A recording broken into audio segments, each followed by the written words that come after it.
सिद्धे नय सिद्धे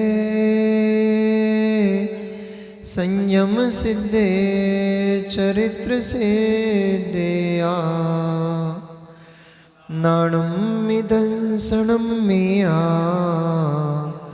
सिद्धे सिरसा नमस्सामि। सिद्धं संपूर्णभव्यर्थं सिद्धेः कारणमुत्तमम् प्रशस्त दर्शन ज्ञान चारित्र प्रतिपादनम् सुरेन्द्र मुक्त श्लिष्ट पादपद्मा सुकेशरम् प्रणमामि महावीरं लोकत्रय मंगलम्। नमो अरिहन्ताणं नमो सिद्धाणं नमो आयरीयाणं नमो उवज्जायाणं नमो लोये सब्साहूणम्। जय बोली अनंत अनंत परम सिद्ध परमेष्ठी भगवान की। जय बोली अनंत अनंत 24 तीर्थंकर भगवान की। आचार्य भगवंत कुंद कुंद देव की। आचार्य भगवंत श्री रविशरण स्वामी महामुनि राज की। परम पूजनीय अध्यात्म योगी चर्या श्रमणी आचार्य गुरुदेव श्री विशुद्ध सागर जी महामुनि राज की। परम पुण्य आचार्य भगवंत श्री ज्ञान सागर जी महामुनि राज की। अहिंसा मयी जैन धर्म की। बीतरागी भगवान श्री रामचंद्र प्रभु की। हम सभी भव्य जीव यहाँ विराजते हैं। परम भट्टारक महाश्रमण उन भगवान वर्धमान स्वामी के मुख कमल से निश्चित भागवादिनी भगवती मंजनवाणी का हम सभी भव्य जीव यहाँ करुणांजलि लगा करके पान कर रहे हैं। यह भागवादिनी यह भगवती मंजनवाणी सभी जीवों का कल्याण करे, सभी जीवों का मोक्ष मार्ग प्रशस्त करे। ज्ञान ज्ञान ज्ञान ज्ञान वही ज्ञान है, ऐसा आचार्य भगवंत वट्टकेर स्वामी ने मूलाचार्य ग्रंथ में कहा और ऐसा ही कथन परिक्षमक सूत्र में भी कहा गया। उन्होंने कहा हिताहित परिप्राप्ति परिहार समर्थम ही ततो ज्ञान में तत्। जो हित की प्राप्ति करने में समर्थमान है, जो अहित का परिहार करने में समर्थमान है, वही ज्ञान ज्ञान है। से सभी को अज्ञान समझना चाहिए। आप कितने अच्छे कार्य कर लेते हो ये कोई महत्वपूर्ण नहीं रखता। माँ आप कितने अच्छा पकवान बना लेती हो ये कोई महत्वपूर्ण बात नहीं है। आप घर का संचालन कितने सुंदर तरीके से करते हो ये महत्वपूर्ण नहीं है। एक पिता अपने पुत्र को पढ़ा लिखा करके सक्षम बना ले ये महत्वपूर्ण नहीं है। महत्वपूर्ण यह है आप चेतन हो, आप आत्मद्रव्य हो, आप ज्ञानमय हो। उस ज्ञान का प्रयोग करके आप क्या करते हो, उस ज्ञान का प्रयोग करके आप क्या करते हो। यदि उस ज्ञान का प्रयोग करके अपनी आत्मा का हित करते हो, अपनी आत्मा को कर्मों से मुक्त करते हो, तो ही आपका ज्ञान ज्ञान है। बाकी का शेष सारा का सारा ज्ञान अज्ञान। जितने लौकिक कार्य आप करते हैं आपको लगता है हम तो बहुत टैलेंटेड हैं, हम तो बहुत ज्ञानी हैं। ये हमारे साहुला जी तो यही सोचते रहते हैं, हम बहुत अच्छा मंच संचालन करते हैं, हम बहुत ज्ञानी। ज्ञान ज्ञान तब तक है, ज्ञान ज्ञान तभी है जब आपकी आत्मा का उससे हित होता हो। यदि उससे आपकी आत्मा का अहित होता है आपका ज्ञान अज्ञान। इसलिए ज्ञान की प्रखरता और ज्ञान के उपदेश को देते हुए आचार्य भगवंत कुंद स्वामी ने वस्तु तत्व के भेद को कहा। उन्होंने कहा वस्तु भूतार्थ, वस्तु पूर्वार्थ है और वस्तु अपूर्वार्थ है। वस्तु पूर्वार्थ है और वस्तु अपूर्वार्थ है। पूर्वार्थ है तो फिर अपूर्वार्थ कैसे? चिंता नहीं करना, अभी सब समझ में आता है। तो क्या है, थोड़ा सा पहले शुरू में मोटा मोटा खिलाना पड़ता है, गाढ़ा गाढ़ा देना पड़ता है, फिर उसको थोड़ा पतला किया जाता है। डाइल्यूशन सिस्टम है। वस्तु पूर्वार्थ होती है और वस्तु अपूर्वार्थ होती है। पूर्वार्थ है तो फिर अपूर्वार्थ कैसे? और अपूर्वार्थ है तो फिर पूर्वार्थ कैसे? दोनों विरुद्ध धर्म हो गए। अग्नि है तो शीतल कैसे? और शीतलता है तो फिर अग्नि कैसे? यही तो कला है। और इसी कला को यदि जीव समझ ले, इस कला को जीव समझ ले, तो फिर विकल्प किस बात का है? ये कला नहीं समझ पाता जीव, इसलिए तो विकल्प है। जीव इस कला को नहीं जानता, इसलिए तो कष्ट है, इसलिए तो दुख है। वस्तु के पूर्वार्ध अपूर्वार्ध स्वरूप को समझने लग जाए, सारे कष्टों का निवारण हो जाता है। पूर्वार्ध का अर्थ होता है वस्तु है, त्रैकालिक है, पहले से है और हमेशा रहने वाली है। अपूर्वार्ध का अर्थ होता है कि वस्तु नष्ट हो जाती है। पूर्वार्ध है, पूर्वार्ध है और अपूर्वार्थ है। यदि अपूर्वार्थ को ही मानोगे, पूर्वार्थ को नहीं मानोगे, बड़ी समस्या खड़ी हो जाएगी। और अपूर्वार्थ को नहीं मानोगे, पूर्वार्थ को ही मानोगे। भैया एक बार सेट कर लो इसको, ठीक है, फिर बार बार नहीं करना उसमें। पूर्वार्थ को ही मानोगे, पूर्वार्थ को मानोगे तो कभी वस्तु में परिणमन नहीं हो पाएगा। वस्तु में कभी नवीनता को प्राप्त नहीं कर पाएगी, वस्तु कूटस्थ हो जाएगी। अपूर्वार्थ को ही मानते रहोगे तो फिर आपको पूर्व का कुछ भी स्मरण नहीं बचेगा। इस विषय को बहुत अच्छे से समझना। फिर अपन चलते रामायण के पास। यदि पूर्वार्थ है वस्तु, तो फिर नवीनीकरण नहीं होगा वस्तु में, नया कुछ भी नहीं होगा।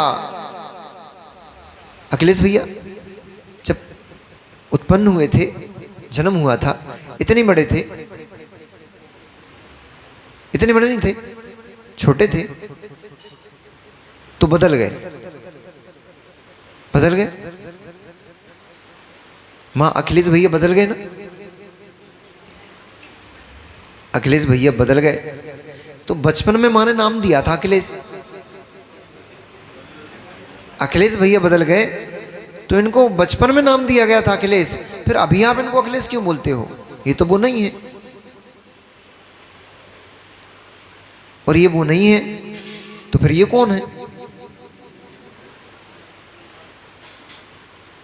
पूर्वार्ध नहीं है, बदल गया है, अपूर्वार्ध है, वो नहीं बचा। ध्यान से समझना अच्छे से। ये वह नहीं बचा, वो तो छोटा सा था, ये तो इतना बड़ा है, बदल गया ना। तो फिर अखिलेश कौन है? यदि बदल ही गया तो फिर ये कौन है? और नहीं बदला तो फिर ये कौन है? पूर्वार्थ है, पूर्वार्थ वही है। पूर्वार्थ मतलब ये वही है, वही है, तो वह तो छोटा सा था, ये तो छोटा सा नहीं है, तो ये वही कैसे है? और यदि ये वही नहीं है तो फिर ये कौन है जो बड़ा हुआ है? वही है, वही है, पर वही नहीं है। वही होते हुए भी यह वही नहीं है। द्रव्य दृष्टि से देखोगे। अब चलो, कहां ले चल रहा हूं मैं आपको मालूम है? कष्ट इसलिए होता है, ये हमसे छूट गया, ये हमसे बिछड़ गया, ये चला गया, ये उत्पन्न हो गया। हर्ष विषाद अपूर्वार्थ को देखने में हो रहा है।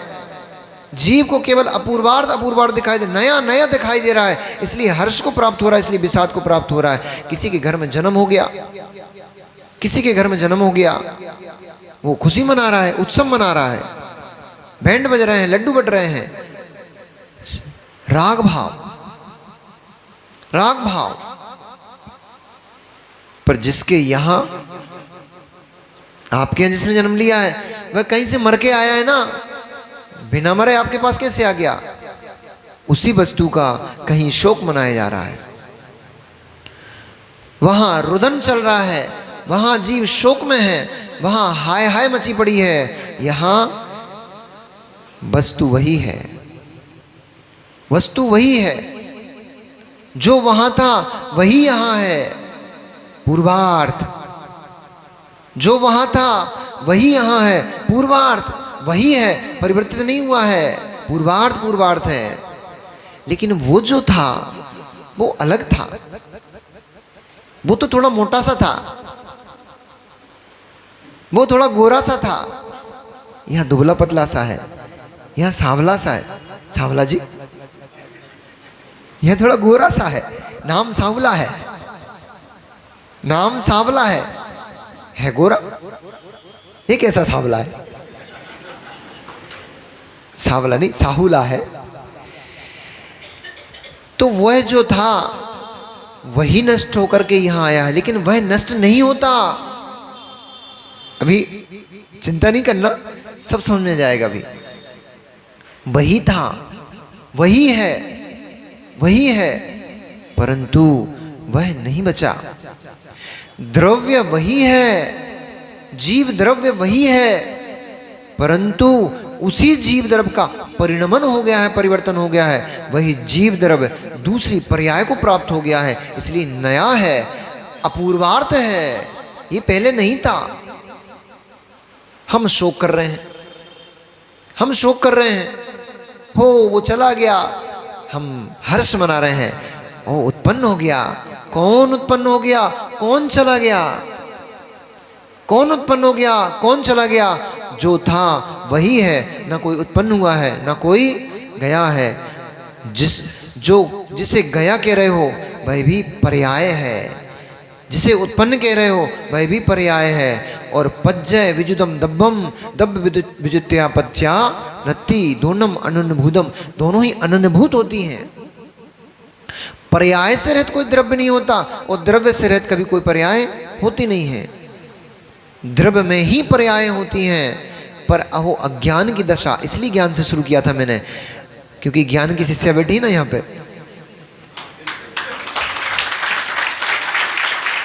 अहो अज्ञान दशा, हमारी अज्ञान दशा, संसार में यही अज्ञान दशा तो हमें भटका रही है, यही अज्ञान दशा तो हमें राग कराती है, और यही अज्ञान दशा हमें द्वेष कराती है। हम द्रव्य को नहीं देख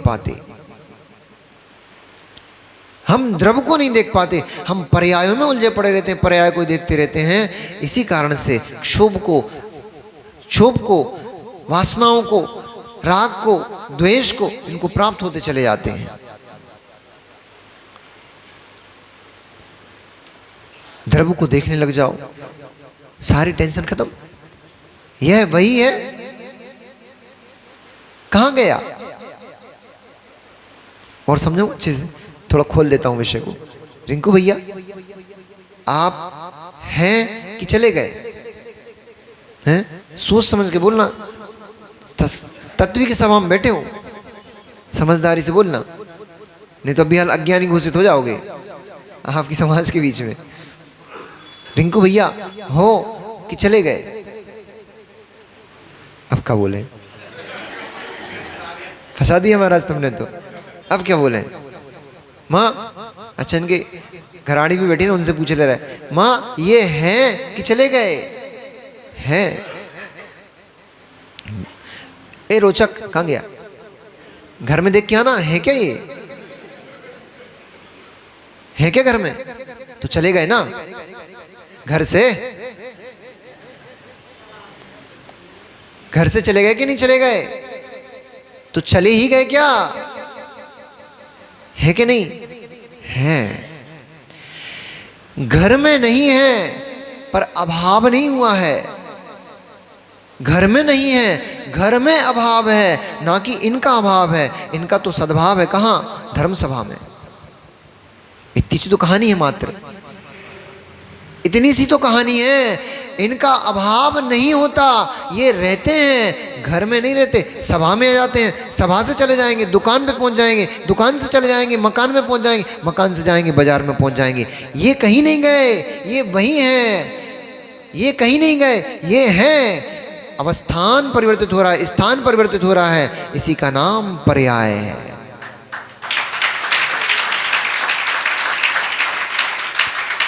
इसी का नाम है पूर्वार्ध अपूर्वार्ध। पूर्वार्ध है ये पूर्वार्ध पूर्वार्ध है। वही वही है जो घर में थे, वही हैं। वही हो कि नहीं हो भैया? वही हो? फिर सोच समझ के बोलना। जो घर में थे वही हो क्या? नहीं हो? जो घर में थे वो नहीं हो? तो रोचक तुम्हें के पहचान कैसे रहा है कि हमारे पापा हैं? वही नहीं हो तो ये रोचक तुम्हें पहचानता कैसे कि हमारे पिताजी हैं? और यदि वही हो तो वो तो वहां पे लुंगी लपेटे टॉवेल लपेटे बैठे थे, ये कपड़ों में दूसरे कैसे दिख रहे हैं? वही है पर वही नहीं है। द्रव्य दृष्टि से वही है, द्रव्य से वही है, पर्याय दृष्टि से परिवर्तित हो गया। अब बहुत सारे उदाहरण हो गए, अब तो समझ में आएगी होगी। आ गई समझ में आ गई होती माँ तो वहां थोड़ी होते।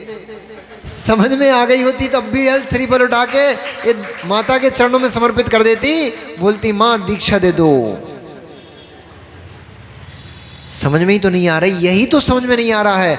वस्तु पूर्वार्ध है, वस्तु अपूर्वार्ध है।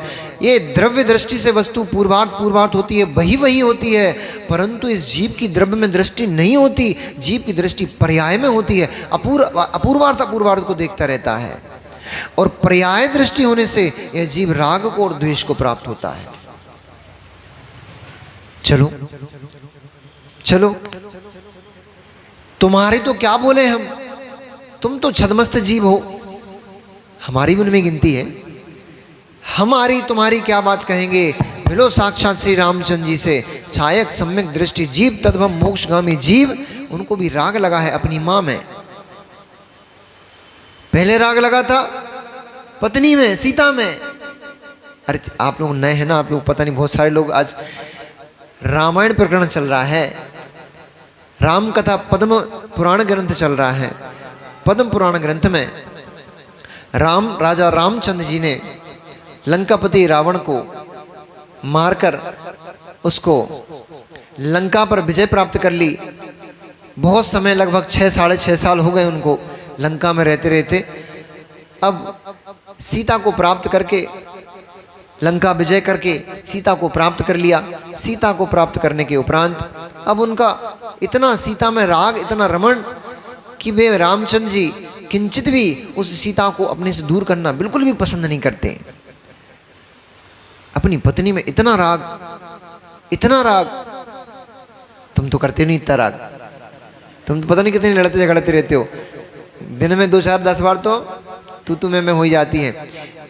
अरे प्रेम ही करना है, पत्नी से राग ही करना है, तो फिर कम से कम राम जैसा राग करो। लड़ते नहीं थे वे,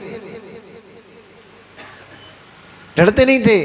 तुम तो लड़ने लग जाते हो, फिर कहते हो कहाँ फंस गई, कहाँ बिद गई, बड़ी मुसीबत है, बड़ा ये है, बड़ा वो है। अब कौन ने कही थी महाराज जी बहुत कष्ट में है, महाराज जी बहुत तकलीफ है? महाराज जी के भी आए थे क्या? महाराज जी ने कही थी क्या कि बरमाला लेके पौड़? तब तो बड़े राजा बाबू बने घूम रहे थे, घोड़ी पे बैठ के बड़े हाले फूले हम पे हमरो तो बे आओ। बुंदेलखंड में कहते हैं कि हाले फूले हम पे काहे हमरो हो तो बे आओ। हाले फूले फिर रहे थे उस समय, तो फूले फूले फिर रहे थे, सबको काट बांटते फिर रहे थे। हमारी शादी भैया आइयो, शादी भैया आइयो।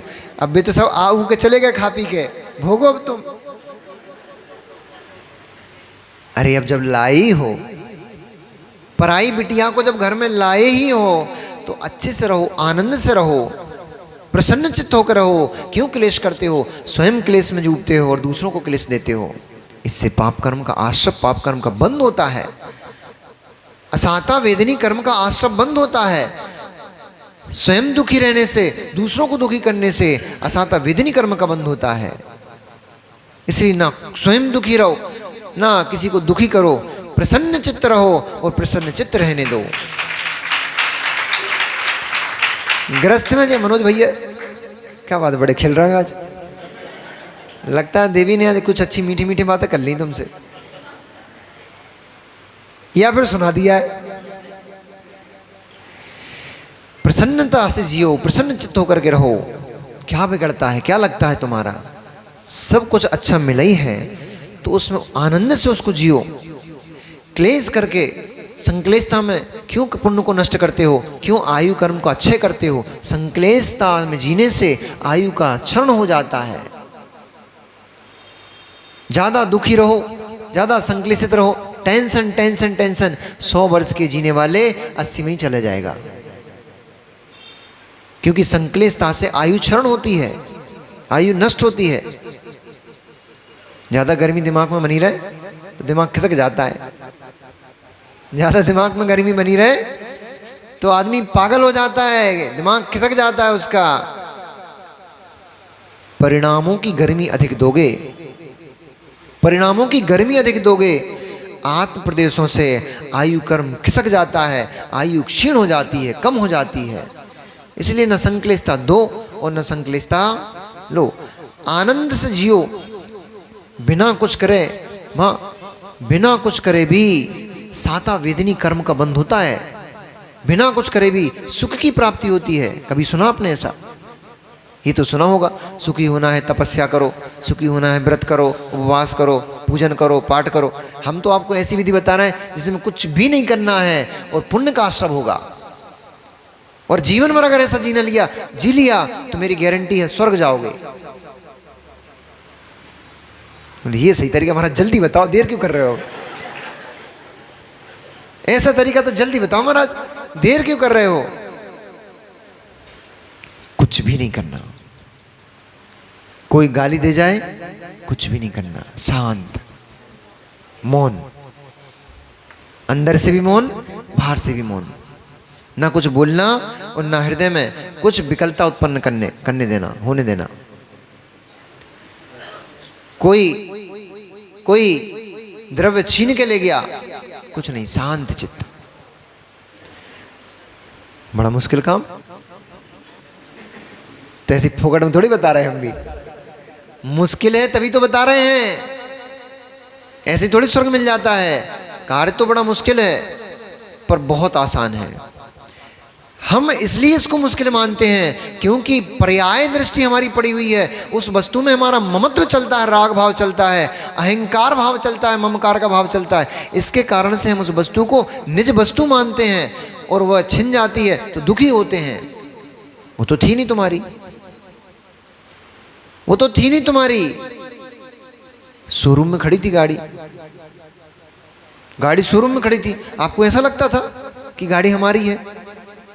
नहीं लगता था। जब शोरूम में खड़ी थी गाड़ी, 4 हरे हरे पटके, गाड़ी घर पर उठा लाए, अब क्या कहते? मेरी गाड़ी। वो तुम्हारी थी नहीं। तुमने कहा है कि ये गाड़ी मेरी है, ये वस्तु मेरी है। वस्तु ने कब कहा कि मैं तुम्हारी हूं? वस्तु ने नहीं कहा, तुमने कहा।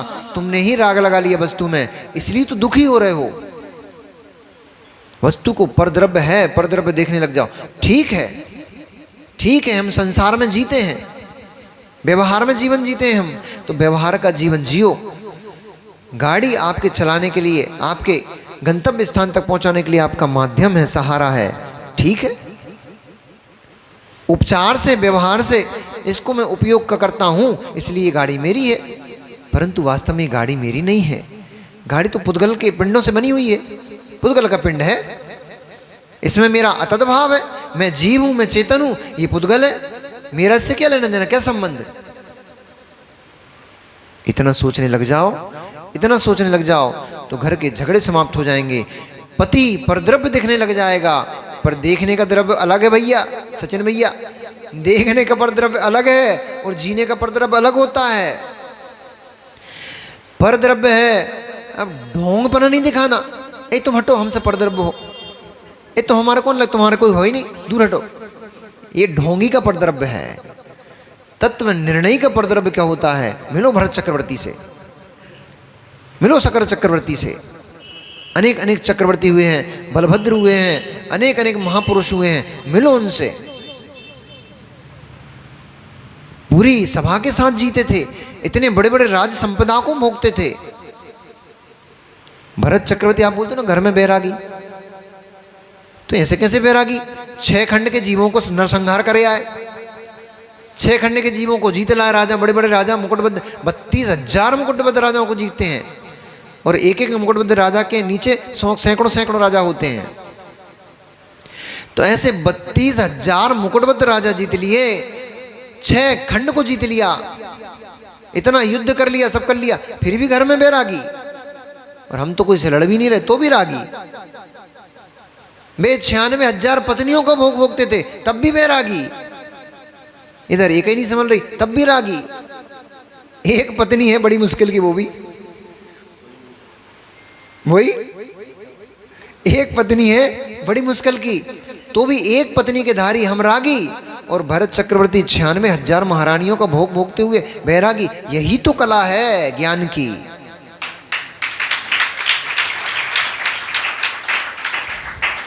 अब इसके चक्कर में लेकिन सोनगढ़ी मत बन जाना, नहीं तो रसगुल्ले खाते जा रहे हो, वो कह ले मैं थोड़ी भोग रहा हूं, ये तो पुद्गल का परिणमन चल रहा है। इसके चक्कर में गुरुदेव श्री के वक्त मत बन जाना, नहीं तो बोलो मेरा परिणमन मेरे में चल रहा है, वस्तु का परिणाम पुद्गल का परिणाम पुद्गल में चल रहा है, मैं अत्यंत भिन्न द्रव्य हूं, वो अत्यंत भिन्न द्रव्य। तो फिर वो चाशनी का और जो रसगुल्ले का मीठेपन का स्वाद का जो आनंद आ रहा है, वो किसको आ रहा है? रसगुल्ले को आ रहा है कि शरीर को आ रहा है? और ये खाने का जो भाव उत्पन्न हुआ था, मुझे रसगुल्ला खाना है, ये भाव शरीर को उत्पन्न हुआ था कि तुम्हें उत्पन्न हुआ था? भेद विज्ञान इतनी सस्ती वस्तु नहीं है, भेद विज्ञान इतनी सस्ती वस्तु नहीं, इतनी हल्की वस्तु भी नहीं है जितना लोगों ने उसको बना लिया है।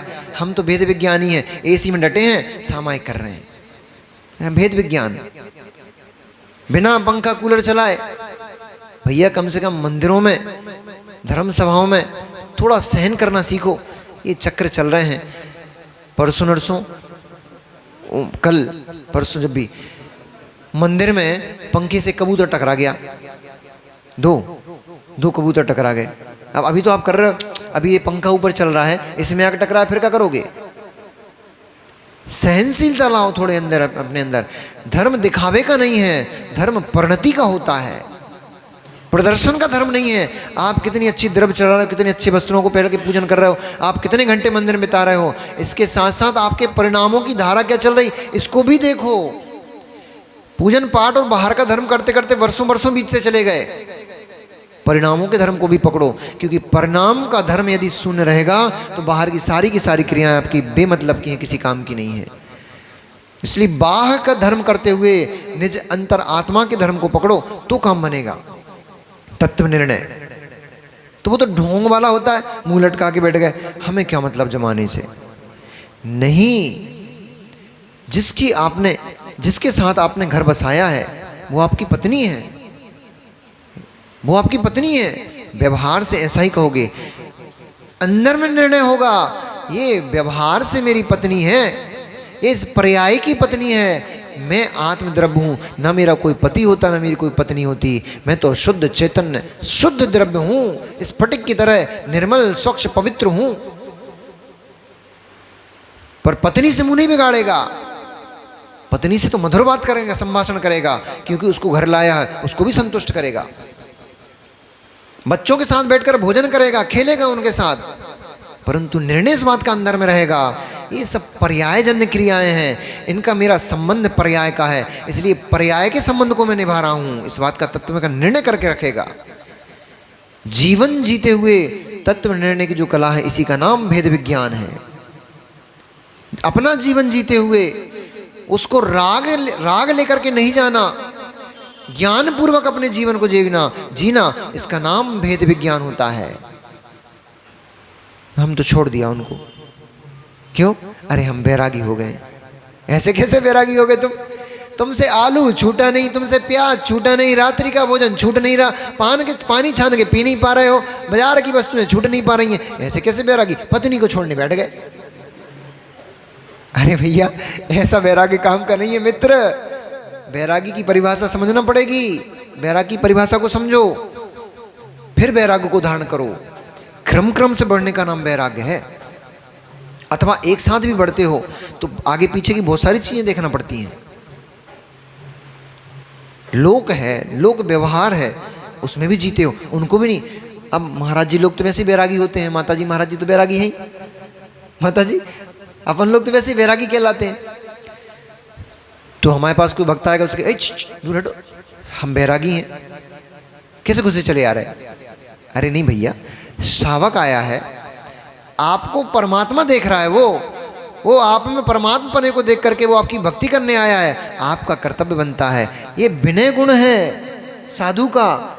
जैसे आचार्य गुरुदेव बोलते हैं, जैसे श्रावक तुम्हारी विनय करता है, वैसे तुम्हें भी श्रावक की विनय करना चाहिए। कैसे? जे तो सुन लो कैसे, नहीं तो कह रहे महाराज हम तुम्हारे पैर पड़ते, तुम हमारे पैर पड़ो। ऐसे नहीं करना पड़ती है।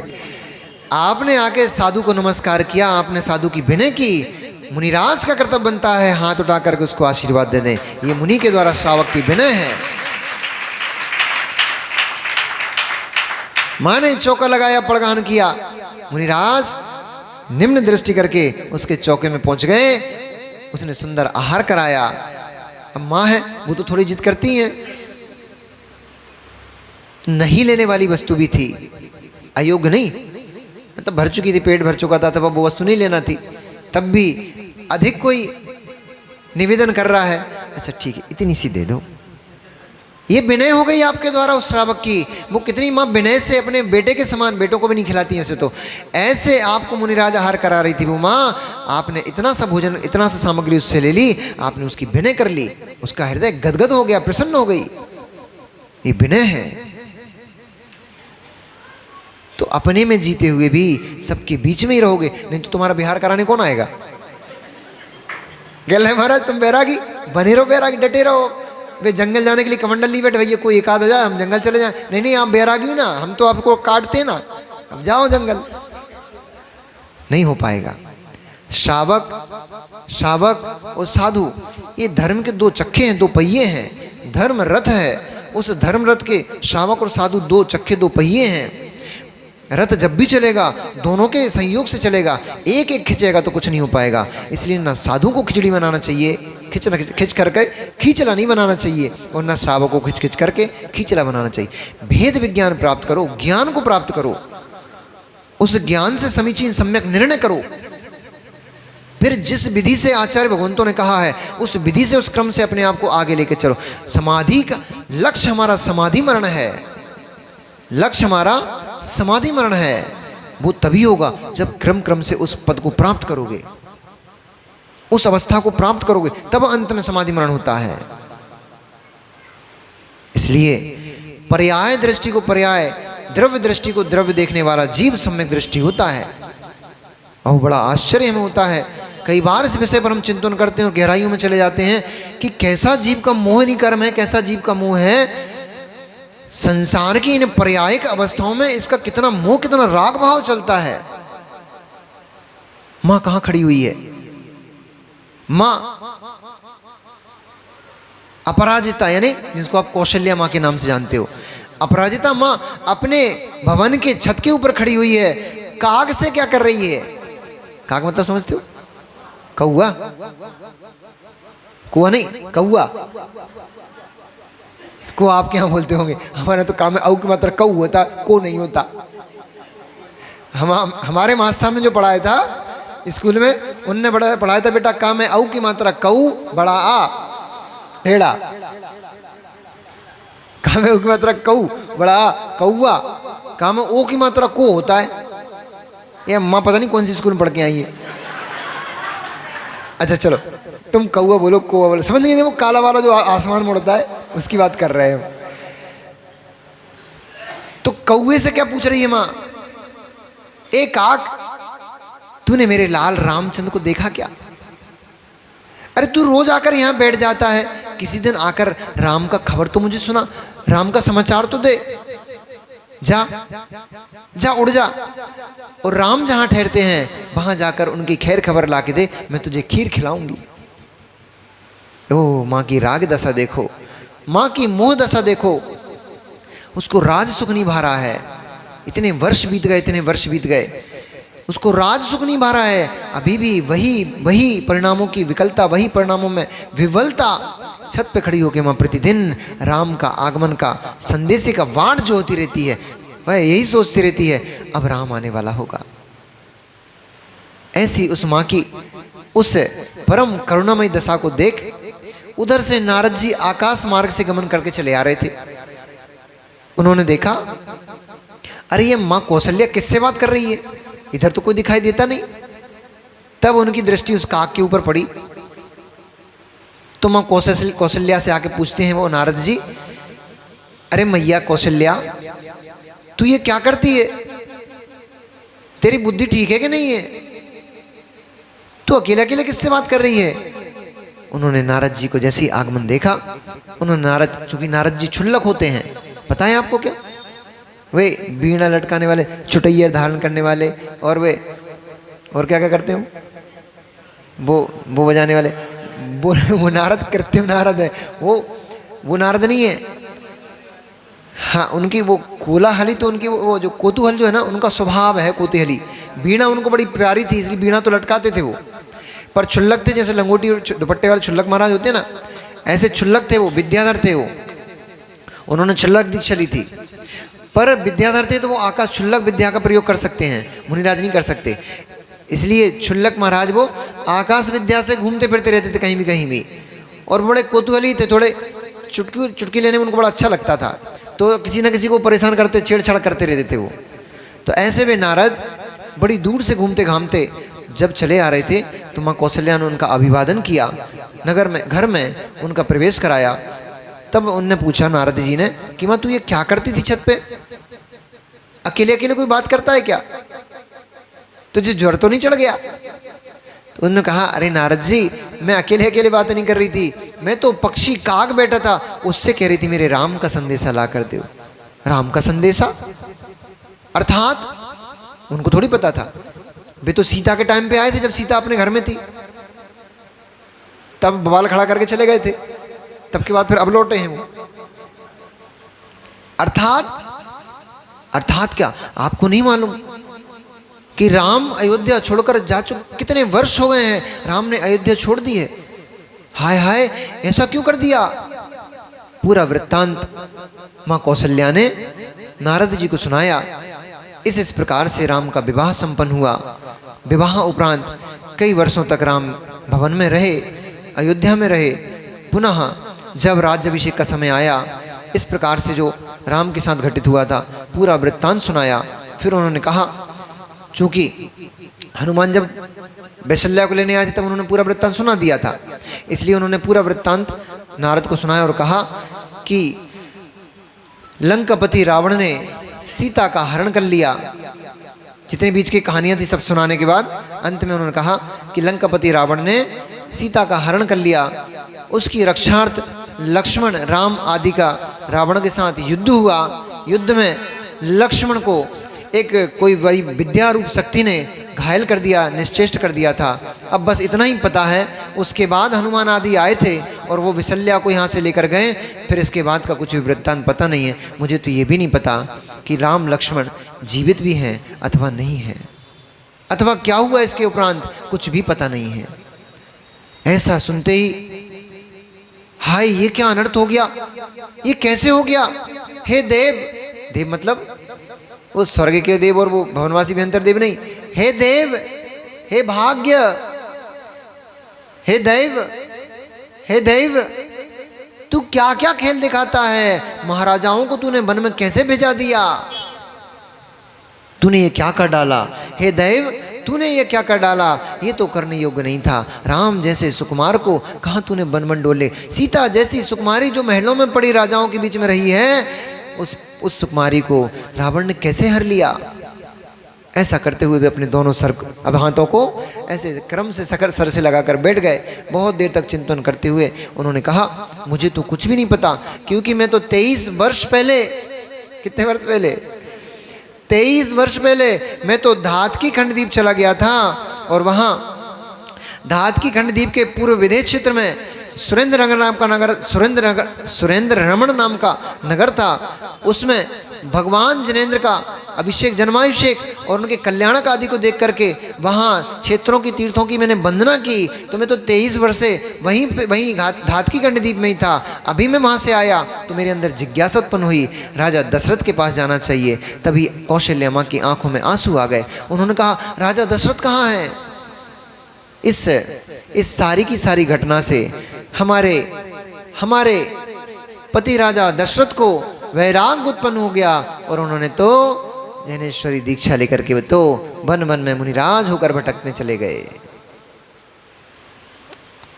फिर आगे क्या हुआ, अब सब लोग सोच रहे आगे क्या हुआ। अब आगे क्या हुआ इसको सुनने के लिए आपको कल आना पड़ेगा।